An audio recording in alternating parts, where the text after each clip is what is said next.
Good afternoon मेरे प्यारे बच्चों। आप सभी प्यारे बच्चों का स्वागत है आपके अपने परिवार फ्यूचर ऑनलाइन क्लासेस सोनपुर में। आशा करते हैं कि आप सभी लोगों का एग्जाम फर्स्ट पेपर अच्छा गया होगा। आप लोग एक बार कमेंट करके मुझे बता दीजिए कि आप लोगों का फर्स्ट पेपर अच्छा गया कि नहीं अच्छा गया।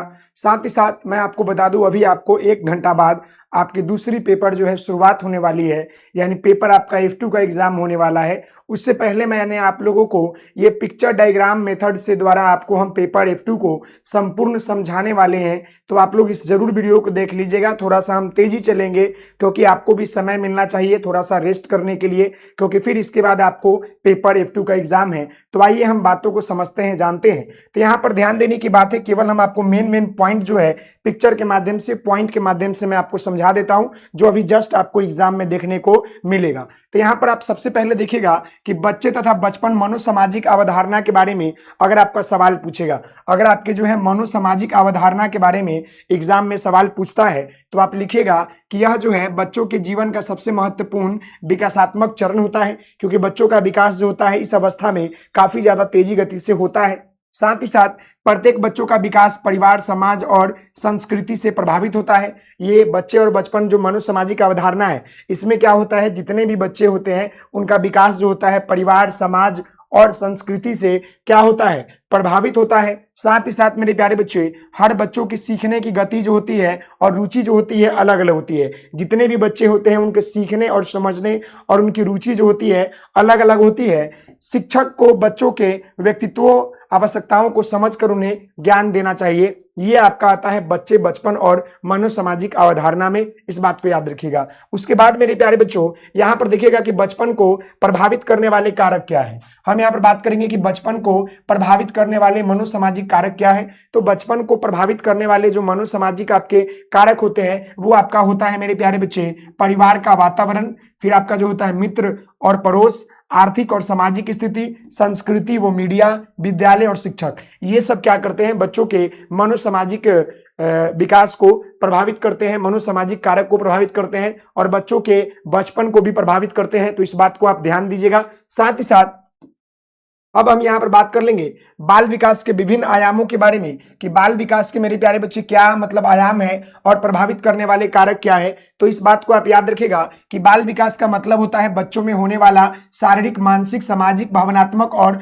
भाषा संबंधित परिवर्तन या विकास। यानी कि बच्चों में होने वाले शारीरिक विकास, मानसिक विकास, सामाजिक विकास, भावनात्मक विकास और भाषा संबंधित परिवर्तन जो होता है वो होता है बाल विकास। साथ ही साथ बाल विकास के विभिन्न आयाम होते हैं और ये बाल विकास के आयाम में आपका आता है शारीरिक विकास, जहां पर देख सकते हैं कि शरीर में वृद्धि, ऊंचाई, वजन और स्वास्थ्य या मोटर कौशल का विकास होता है, उसी को हम लोग शारीरिक विकास कहते हैं। ये विकास का आयाम है। दूसरा आपका आयाम आता है मेरे प्यारे बच्चे बाल विकास में मानसिक या संज्ञानात्मक विकास, जिसमें क्या होता है बच्चों के सोचने, समझने, याद करने और समस्या समाधान करने की क्षमता का विकास होता है। तीसरा मेरे प्यारे बच्चे आता है भाषा विकास, जो कि बाल विकास का आयाम है। इसमें क्या होता है, भाषा विकास में बच्चे जो होते हैं बोलना, सुनना, पढ़ना, लिखना और सीखने की क्षमता का विकास करते हैं। वहीं पर आपका आता है चौथा आयाम, जो कि सामाजिक विकास होता है। इसमें बच्चा क्या करता है कि दूसरों के साथ जो है संबंध बनाकर सहयोग करना, नियम का पालन करना और सामाजिक गुणों को सीखता है। साथ ही साथ आपका पांचवा यहाँ पर आता है संवेगात्मक या भावनात्मक विकास, जो कि बाल विकास का आयाम है। इसमें क्या होता है बच्चों के भावनाओं को समझना, व्यक्त करना और नियंत्रण करने की क्षमता का विकास होता है। तो आप जान गए कि बाल विकास क्या होता है। बाल विकास को प्रभावित करने वाले आपके जो है कारक यहाँ पर लिखा हुआ है और बाल विकास के विभिन्न आयाम है, जहां पर आपका शारीरिक, मानसिक, संवेगात्मक, नैतिक, चारित्रिक, भावनात्मक, भाषाई विकास, ये सब आयाम है। अब हम यहाँ पर बात करेंगे भाषा प्रभावित करने वाले कारक के बारे में। किसके, बाल विकास को प्रभावित करने वाले जो कारक होते हैं वो निम्नलिखित होते हैं। जैसे आपका अनुवांशिक कारक, पोषण होता है, स्वास्थ्य होता है, परिवार होता है, विद्यालय होता है, समाज और संस्कृति होता है, आर्थिक स्थिति होता है और मीडिया एवं तकनीकी होता है। ये सब factor affecting of child development याद रखिएगा। समझ गए। अब हम यहाँ पर बात करेंगे वृद्धि और विकास में अंतर, जो कि आपके एग्जाम के लिए बहुत इंपॉर्टेंट है। समझ गए। तो यहाँ पर ध्यान दीजिएगा, वृद्धि और विकास के अंतर समझेंगे तो यहाँ पर वृद्धि है, यहाँ पर आपका विकास है। इस बात को जान लीजिएगा कि वृद्धि में केवल शरीर का आकार बढ़ता है, विकास में क्या होता है, संपूर्ण व्यक्तित्व का विकास होता है। वृद्धि को हम लोग माप सकते हैं, जैसे आपका ऊंचाई, मोटाई, लेकिन व्यवहार को हम लोग जो है नहीं माप सकते हैं। व्यवहार से देखा जा सकता है केवल इसको। भौतिक परिवर्तन होता है जिसमें आपका गुणात्मक परिवर्तन होता है विकास में, यानी इसमें केवल आपका वृद्धि में फिजिकल डेवलपमेंट होता है, लेकिन इसमें आपका फिजिकल और मेंटल सब डेवलपमेंट होता है। वहीं पर ये वृद्धि जो होता है सीमित समय तक चलता है, जबकि विकास जो होता है जीवन भर चलने वाली प्रक्रिया होता है। तो आप ऐसे डायग्राम बनाकर क्या कर सकते हैं, बच्चों को बता सकते हैं वृद्धि और विकास में अंतर। अब यहाँ पर आता है अध्ययन के प्रमुख विधियां, यानी बच्चों को आप जो है कैसे बाल विकास में किन किन माध्यमों से बच्चों को जानकारी देंगे। तो याद रखिएगा, अवलोकन के माध्यम से, साक्षात्कार के माध्यम से, इंटरव्यू के माध्यम से, केस स्टडी के माध्यम से, और हम जो है प्रश्नावली के माध्यम से बच्चों को जो है क्या कर सकते हैं, बेहतर जो है विकास कर सकते हैं। साथ ही साथ अब यहां पर ध्यान दीजिएगा, कुछ महत्वपूर्ण पॉइंट मैं आपको बता दूं जो एग्जाम व्यू से आपके लिए इंपॉर्टेंट रहेगा। जैसे परीक्षा के लिए महत्वपूर्ण बिंदु ये रहेगा कि बचपन एक मनो सामाजिक अवधारणा है। बचपन में जो भी विकास होता है वह मनो सामाजिक अवधारणा होता है। बाल विकास बहुआयामी प्रक्रिया है, क्योंकि इसमें विभिन्न प्रकार के आयामों के विकास होता है। वृद्धि और विकास समान नहीं होता है। परिवार, विद्यालय, समाज के विकास के मुख्य कारक है। बाल विकास का अध्ययन अवलोकन, परीक्षण और साक्षात्कार से किया जाता है। समझ गए? तो अभी तक कितनी बातें आपको समझ में आ गया। अब हम लोग जो है पॉइंट नंबर 2 की बात करेंगे, जहां पर बच्चों के शारीरिक विकास और मनोगत्यात्मक विकास के बारे में बात करेंगे। तो यहां पर ध्यान देने की बात है, सबसे पहले हम शारीरिक विकास की बात करेंगे कि इसका अर्थ क्या होता है। तो इस बात को आप याद रखिएगा कि शारीरिक विकास का अर्थ है बच्चों के शरीर में होने वाले परिवर्तन, जैसे लंबाई, वजन, मांसपेशियों, हड्डियों और अंगों का विकास। यह विकास जो होता है जन्म से लेकर किशोरावस्था तक निरंतर चलता है। यानी कि बच्चों का शारीरिक विकास कहने का मतलब है कि बच्चों का शरीर के संपूर्ण अंगों का विकास आपका क्या कहलाता है, शारीरिक विकास कहलाता है। अब इसके मुख्य बिंदु की बात कर लेंगे तो शारीरिक विकास में बच्चों की लंबाई और वजन में वृद्धि होती है। बच्चों के मांसपेशियों और हड्डियों का विकास होता है। मोटर कौशल जैसे चलना, दौड़ना, कूदना जैसे क्षमताओं का विकास होता है। स्वास्थ्य, पोषण, स्वच्छता और पर्याप्त नींद विकसित होता है बेहतर तरीके से। नियमित व्यायाम करने से बच्चों में खेल के शरीर से स्वस्थ मजबूत बनता है। तो ये सब बातें आप याद रखिएगा शारीरिक विकास के समझ में। अब हम यहां पर बात कर लेंगे मनोगत्यात्मक विकास के बारे में, यानी मनोगत्यात्मक विकास क्या होता है इसके बारे में देखिएगा। तो यहाँ पर साइकोमोटर होता है। मनोगत्यात्मक विकास का अर्थ होता है मस्तिष्क और शरीर के बीच समन्वय विकसित होना। इसमें बच्चा सोचने के साथ साथ शारीरिक क्रियाओं सही ढंग से करना सीख लेता है। यानी जब आपका जो है मस्तिष्क और आपका जो है शरीर का कार्य करने की क्षमता सामान्य हो जाए। समझ गए? यानी कहने का मतलब है कि मनोगत्यात्मक विकास का अर्थ होता है मस्तिष्क और शरीर के बीच संबंध स्थापित होना। यानी अपने बुद्धि का भी प्रयोग कर रहे हैं और अपने शरीर को भी वृद्धि कर रहे हैं, वही आपका क्या होता है, मनोगत्यात्मक विकास होता है। यहाँ पर अगर उदाहरण देख लीजिएगा तो पेंसिल पकड़ कर लिखना, यहाँ पर देख रहे हैं, यहाँ पर शारीरिक विकास भी हो रहा है और मानसिक विकास भी हो रहा है, क्योंकि यहाँ पर हम शरीर का भी यूज कर रहे हैं, कलम का चला रहे हैं, स्थूल गत्यात्मक कौशल, सूक्ष्म गत्यात्मक कौशल का प्रयोग कर रहे हैं और अपने बुद्धि का भी प्रयोग कर रहे हैं। यहाँ पर गेंद पकड़ के फेंकना, यहाँ पर बच्चा खेल भी रहा है, फेंक भी रहा है, उसको कैच करेगा, तो उसका बुद्धि और बॉडी दोनों समन्वय है। साथ ही साथ चित्र बनाना, यहाँ भी बच्चा दिमाग लगा रहा है और शरीर का प्रयोग कर रहा है। कैंची चलाना, यहाँ भी बच्चा जो है शरीर का प्रयोग कर रहा है और दिमाग का प्रयोग कर रहा है। साइकिल चलाना, यहाँ भी बच्चा अपने क्या कर रहा है, मनोगत्यात्मक विकसित कर रहा है। ये बातें आप समझ गए। अब हम यहाँ पर आगे बात करेंगे। तो अब हम यहाँ पर जानेंगे मेरे प्यारे बच्चे बच्चों के शारीरिक और मनोगत्यात्मक विकास के समझ के बारे में। तो इसके बारे में मैं आपको बता दूं कि जो ये आपका शारीरिक विकास होता है और ये आपका मनोगत्यात्मक विकास होता है, इसका मतलब होता है बच्चों का ओवरऑल डेवलपमेंट। यानी जिस बच्चों का शारीरिक और मनोगत्यात्मक विकास हो गया तो आप समझ लीजिए कि उसका जो है ओवरऑल डेवलपमेंट हो चुका है। यानी बच्चा सही तरीके से अपने बुद्धि और विवेक का प्रयोग करके, अपने दिमाग का प्रयोग करके वो कार्य को कर रहा है। जहां पर शारीरिक क्रिया भी कर रहा है और मानसिक क्रिया भी कर रहा है, उसी को हम लोग जो है कहते हैं मनोगत्यात्मक विकास। अब यहाँ पर देखिएगा दोनों में क्या मतलब समझ है बच्चे के शारीरिक और मनोगत्यात्मक विकास के बारे में। तो दोनों विकास की एक दूसरे से जुड़ा होता है, यानी दोनों विकास क्या होता है, एक दूसरे से जुड़ा होता है। समझ गए? स्वस्थ शरीर से ही स्वस्थ मस्तिष्क, अच्छा चिंतन विकसित होता है। जितना बच्चा का शरीर स्वस्थ होगा उतना बेहतर बच्चों का मनोगत्यात्मक विकास बेहतर होगा। साथ ही साथ शारीरिक विकास का प्रभाव जो है बच्चों के सीखने, ध्यान और स्मृति पर पड़ता है। अगर बच्चों का शारीरिक विकास बेहतर नहीं होगा तो बच्चा सही तरीके से सीख नहीं पाएगा, वो सोच नहीं पाएगा, अपनी मेमोरी को सही तरीके से यूज नहीं कर पाएगा।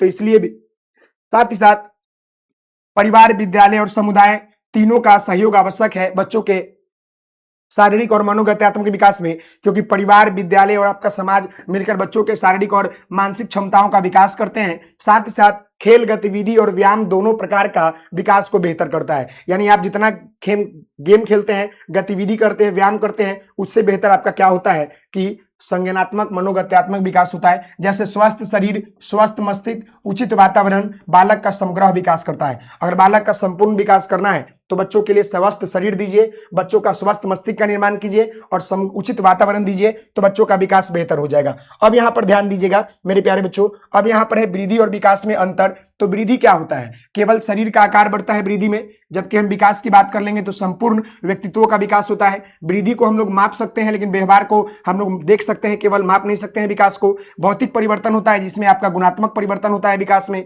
सीमित समय के बाद वृद्धि रुक जाता है, लेकिन विकास जो होता है जीवन पर्यंत चलता है। वृद्धि में क्या होता है? वजन ऊपर कद वजन बढ़ता है, जबकि विकास में चलना सीखना, बोलना सीखना, पढ़ना सीखना ये होता है। तो ये दोनों अंतर समझ गए। अब हम अध्ययन की बात कर लेंगे। मेथड ऑफ स्टडी क्या है बच्चों के मनोगत्यात्मक और शारीरिक विकास के लिए? तो आपको याद करा दे, बच्चे अवलोकन के माध्यम से सीखते हैं। बच्चे के व्यवहार और गतिविधि को ध्यान से देखना, साक्षात्कार करना, यानी बच्चों के माता पिता और शिक्षकों के बीच बातचीत करेंगे तो उसके बारे में जानकारी मिलेगा। केस स्टडी यानी किसी एक बच्चों के गहराई से अध्ययन करना। परीक्षण यानी कि मानसिक और शारीरिक क्षमताओं की जांच करना। प्रश्नावली, लिखित प्रश्नों के माध्यम से बच्चों की जानकारी प्राप्त करना। तो इसके माध्यम से हमको बच्चों की जानकारी मिल जाता है कि बच्चों का शारीरिक और मनोगत्यात्मक विकास हो रहा है कि नहीं हो रहा है। साथ ही साथ अब ये शारीरिक और मनोगत्यात्मक में मेरे प्यारे बच्चों याद रखिएगा कि शिक्षक की भूमिका क्या होती है। तो शिक्षक की भूमिका यह होती है कि बच्चों का शारीरिक और मानसिक विकास करने में एक टीचर जो होता है मेरे प्यारे बच्चे, खेल आधारित गतिविधि कराता है, संतुलित भोजन और स्वच्छता के ऊपर जागरूक करता है, योग और व्यायाम जैसे खेल प्रोत्साहित करता है, बच्चों के आयु के अनुसार उपयुक्त गतिविधि का आयोजन करता है, प्रत्येक बच्चों के विकास को नियमित अवलोकन करता है और बच्चों को प्रोत्साहित देकर आत्मविश्वास बढ़ाता है। विकास को प्रभावित करने वाले कारक कौन कौन से हैं? तो आपका परिवार है, विद्यालय है, साथी है, स्वास्थ्य और पोषण है, पर्यावरण है, मीडिया और आपका तकनीक है। इन सभी क्या करता है? बच्चों के जो है विकास को प्रभावित करता है, बाल विकास को प्रभावित करता है। इस बात को आप याद रखिएगा। समझ गए? जी हाँ। आगे बढ़ते हैं यूनिट नंबर 3 में। तो यूनिट नंबर 3 में हम लोग जो है सृजनात्मकता के बारे में जानेंगे। इसमें आपका जो भी सवाल पूछेगा वो आपको सृजनात्मकता से सवाल पूछेगा। समझ गए? तो सृजनात्मकता का मतलब होता है नई तकनीकी, नई ज्ञान को जागृत करना। बच्चे जब क्या करते हैं, याद रखिएगा कि सृजनात्मकता वो क्षमता है जिसके द्वारा बच्चा नए विचार उत्पन्न करता है, समस्याओं का नया समाधान खोजता है तथा कल्पना शक्ति का विकास करता है या कल्पनाशील तरीके से सोचता है। उसी को हम लोग जो है क्या कहते हैं? सृजनात्मकता कहते हैं। अगर इसके मुख्य बिंदु की बात कर लेंगे तो इसका फायदा क्या होता है कि बच्चों के अंदर नई और मौलिक सोच का विकसित होता है, कल्पना करने की शक्ति का उपयोग करते हैं बच्चे और कल्पना शक्ति बच्चों का बढ़ता है, किसी समस्या का नया समाधान ढूंढते हैं, आत्मविश्वास और स्वतंत्र सोच को बढ़ावा देते हैं, बच्चों के सर्वांगीण विकास में सहायक करता है। कौन? तो ये आपका सृजनात्मकता। अब यहां देखिएगा बच्चों के संदर्भ में सृजनात्मकता का महत्व क्या है। तो सृजनात्मकता के माध्यम से बच्चों के अंदर क्या होता है कि उनके कल्पना शक्ति का विकास होता है, सीखने का तरीका जो होता है रोचक और प्रभावी होता है, समस्या समाधान क्षमता विकसित होता है, आत्मविश्वास और आत्मनिर्भरता बढ़ता है, नवाचार की भावना विकसित होती है, भविष्य में वैज्ञानिक, कलाकार और अच्छे नागरिक बनने के योग्य में सहायता करता है। तो ये सब बच्चों के सृजनात्मकता के महत्व है और ये आपका सृजनात्मक है या सृजनात्मकता है जो एक नए क्षमता को विकसित करता है, नए जो है आप लोग जो है विचारों को उत्पन्न करता है, उसी को हम लोग सृजनात्मकता कहते हैं। अब यहाँ ध्यान देने की बात है कि बच्चों में सृजनात्मकता का विकास किन तरीकों से होता है। तो यहाँ पर आता है विभिन्न प्रकार के चित्र, संगीत और नृत्य जैसे रचनात्मक गतिविधि के माध्यम से, कहानी, कविता, नाटक और आयोजन के माध्यम से बच्चा क्रिएटिविटी करता है, समूह कार्य और प्रोजेक्ट वर्क के माध्यम से नए नए चीजों को बच्चा खोजता है, फिर आपका जो है प्रश्न पूछने, नए विचार रखते हुए अवसर देने के माध्यम से भी बच्चा जो होता है नए नए तकनीकों को, नए नए सवालों को पूछता है, खेल आधारित शिक्षण अपना बच्चों को क्रिएटिविटी सिखाया सकता है, प्रयोग और खोज यानी लर्निंग बाय डूइंग के ऊपर प्रोत्साहित करके बच्चों को खुद करने के लिए, नए चीजों को खोजने के लिए हम बच्चों को प्रेरित कर सकते हैं। बच्चों के मौलिक सोच को प्रशंसा करके हम उनके अंदर क्रिएटिविटी ला सकता है। तो ये सब जो है क्रिएटिविटी लाने का ये तरीका है जिसके माध्यम से बच्चों को तरह तरह एक्टिविटी कराकर हम बच्चों के अंदर सृजनात्मकता को क्या कर सकते हैं? विकसित कर सकते हैं। जी हाँ। अब यहाँ पर है सृजनात्मकता को प्रभावित करने वाले कारक कौन कौन से हैं। तो व्यक्तिगत देखिएगा, व्यक्तिगत कारक जो है आपका बच्चा का बुद्धि है, बच्चा का रुचि है, बच्चा का जिज्ञासा है, बच्चा का आत्मविश्वास है और बच्चा का स्वास्थ्य, ये सब क्या करता है, बच्चों के सृजनात्मकता को प्रभावित करता है। यहाँ पर आपका पारिवारिक कारक की बात कर लेंगे तो बच्चों का माता पिता का सहयोग, घर का सकारात्मक वातावरण और प्रोत्साहन, ये पारिवारिक कारक है। विद्यालय कारक क्या है, तो योग्य शिक्षक की कमी, रचनात्मक शिक्षण विधि नहीं अपनाना, पर्याप्त शिक्षण सामग्री का नहीं होना, खुला वातावरण, सहयोगी वातावरण नहीं होना, तो इससे बच्चों का क्रिएटिविटी प्रभावित हो जाता है। सामाजिक कारक की बात कर लेंगे तो संस्कृति प्रभावित, समाज से दिक्कत होता है, समूह से, और तकनीकी और मीडिया के अभाव में बच्चों का ये क्या होता है, क्रिएटिविटी जो होता है प्रभावित हो जाता है। तो ये बातें समझ गए कि सृजनात्मकता क्या होता है, उसका महत्व क्या है, उसको प्रभावित करने वाले कारक कौन कौन से हैं और किस विधि के माध्यम से हम बच्चों के अंदर क्रिएटिविटी क्षमता को विकसित कर सकते हैं। अब यहाँ पर आपका आता है चौथा यूनिट नंबर, जहां पर हम लोग जो है खेल के बारे में और बाल विकास के बारे में जानते हैं। तो इस बात को आप याद रखिएगा मेरे प्यारे बच्चे।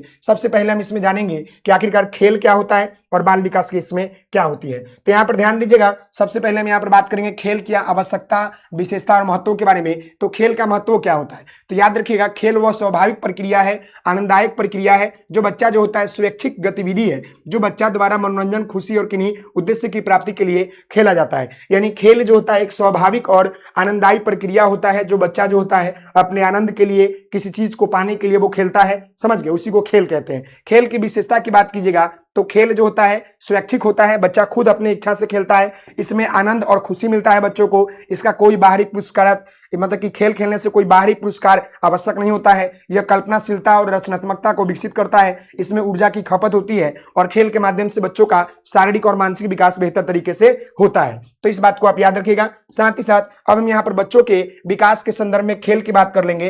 तो बच्चों के विकास में खेल महत्वपूर्ण भूमिका अदा करता है, क्योंकि बच्चा के शारीरिक विकास में सहायता करता है खेल, बच्चों के मानसिक तनाव को कम करता है खेल, सामाजिक व्यवहार और सहयोग की भावना विकसित करता है खेल के माध्यम से, सृजनात्मकता और कल्पनाशीलता का विकास करता है, आत्मविश्वास और नेतृत्व करने की क्षमता का विकास होता है। तो ये सब तरीका किसके माध्यम से होता है, तो ये सब आपका खेल के माध्यम से होता है, समझ गए। अब हम यहाँ पर पॉइंट नंबर 2 को जानेंगे खेल में ही, कि बच्चों के खेल और विभिन्न संदर्भ में। तो आपको मैं बताना चाहूंगा कि बच्चों के विभिन्न खेल होता है, जैसे शारीरिक खेल, जहां पर क्या करता है, जिन खेलों में शारीरिक गतिविधि अधिक हो वो आपका शारीरिक खेल होता है, जहां पर दौड़ना, कूदना, फुटबॉल, कबड्डी, खो खो, ये सब आपका शारीरिक खेल है। उसी प्रकार मेरे प्यारे बच्चे यहाँ पर मानसिक खेल का मतलब होता है जिन खेलों से सोचने, समझने और बुद्धि का प्रयोग करे और तर्क करने की क्षमता का विकास करे, वो आपका मानसिक खेल होता है, जैसे आपका शतरंज, कैरम, लूडो, ये सब। कल्पनात्मक खेल कहने का मतलब होता है जिनमें बच्चा जो होता है कल्पना करने की भूमिका को विकसित करता है, उसी को हम लोग कल्पनात्मक खेल कहते हैं, जैसा गुड्डी गुड़ियों का खेल,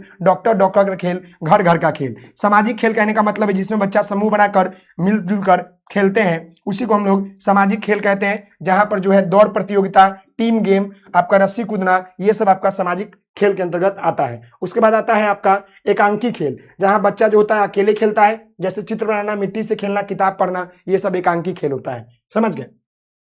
अब यहां पर ध्यान दीजिएगा, अब यहां ध्यान दीजिएगा, खेल के विभिन्न खेल सीखने सिखाने के माध्यम के रूप में। यानी खेल खेलने से क्या होता है, हमारा सीखना जो होता है विकसित होता है कि नहीं होता है तो इसके बारे में जानेंगे। थोड़ा सा आप लोग बने रहिएगा, वीडियो को लाइक कीजिएगा, शेयर कीजिएगा और सेकंड पेपर को बेहतर तरीके से जीत दीजिएगा, समझ गए।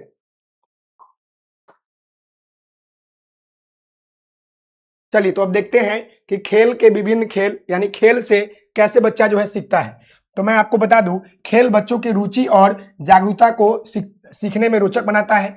खेल के माध्यम से बच्चे एकाग्रता, अवलोकन और समझने को विकसित करते हैं। खेल परिस्थिति के अनुसार निर्णय लेने की क्षमता का विकास करता है। रचनात्मक खेल शिक्षा में भाषा, विज्ञान, सामाजिक अध्ययन विषयों को प्रभावी तरीके से सिखाया जा सकता है। खेल आधारित शिक्षण से बच्चे जो होते हैं आत्मविश्वास और सहभागिता बढ़ती है और बच्चे खेल खेल में तरह तरह के चीजों को सीखते हैं। जैसे देखिएगा, खेल के माध्यम से सीखना क्या होता है, सक्रिय भागीदारी होता है, रुचि और प्रेरणा बढ़ती है, समस्या समाधान करते हैं, रचनात्मकता का विकास करते हैं और समझ का अनुभव करते हैं। आप डायग्राम इस तरह बना दीजिएगा, एग्जाम में डायग्राम इस तरह बना दीजिएगा। यानी खेल के माध्यम से हम तरह तरह के विषयों को आसानी तरीके से, उसके कंसेप्ट को बेहतर तरीके से बताने का काम करते हैं, ये भी आपका खेल होता है। अब यहाँ पर आता है बच्चों के व्यक्तित्व पर खेल का क्या प्रभाव पड़ता है। तो देखिएगा, बच्चा जब खेल खेलता है ना तो उसका व्यक्तित्व के ऊपर यह प्रभाव पड़ता है कि बच्चों का शारीरिक और स्वास्थ्य में वृद्धि होता है, बच्चों का मानसिक विकास में सुधार होता है, सामाजिक गुणों का बच्चों के अंदर विकास होता है, सहयोग करने का, मित्रता, नेतृत्व और सहानुभूति का विकास होता है, भावनात्मक संतुलन बढ़ता है,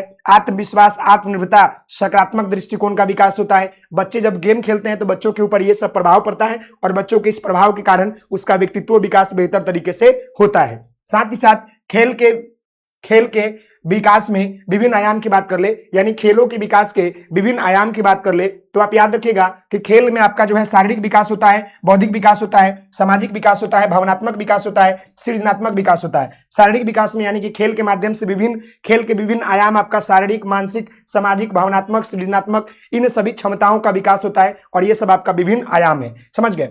जहां पर आपका जो है शारीरिक विकास में बच्चों का शरीर सुंदर सुशील होता है, बौद्धिक विकास में सोचने समझने की शक्ति बढ़ता है, सामाजिक विकास में समाज के नियम कानून को सीखते हैं, भावनात्मक विकास में भावना का विकास होता है, सृजनात्मक विकास में क्रिएटिविटी क्षमता का विकास होता है। अब यहाँ पर यूनिट 5 में हम बच्चे और व्यक्तित्व विकास के बारे में समझेंगे। तो सबसे पहले व्यक्तित्व विकास के विभिन्न आयाम और एरिक्सन के सिद्धांत के विशेष संदर्भ में जान लेंगे। तो इस बात को आप याद रखिएगा मेरे प्यारे बच्चों कि व्यक्तित्व विकास का अर्थ होता है बच्चों के व्यवहार, बच्चों के सोच, बच्चों के भावना और सामाजिक गुणों का विकास होना। यानी व्यक्तित्व का मतलब होता है कि जब कोई बच्चा जो होता है अपने व्यवहार में परिवर्तन ला लेता है, अपने सोच में परिवर्तन ला लेता है, वही बच्चों का जो है सामाजिक गुणों का विकास होता है। साथ ही साथ एरिक्सन के अनुसार व्यक्तिगत विकास के जीवन का मुख्य चरण में होता है। जैसे ये चरण आप देख सकते हैं, देखिएगा शिशु अवस्था में क्या होता है, विश्वास बनाम अविश्वास। दूसरा शैशव अवस्था में स्वयंता बनाम लज्जा और आपका जो है स्वतंत्रता बनाम लज्जा।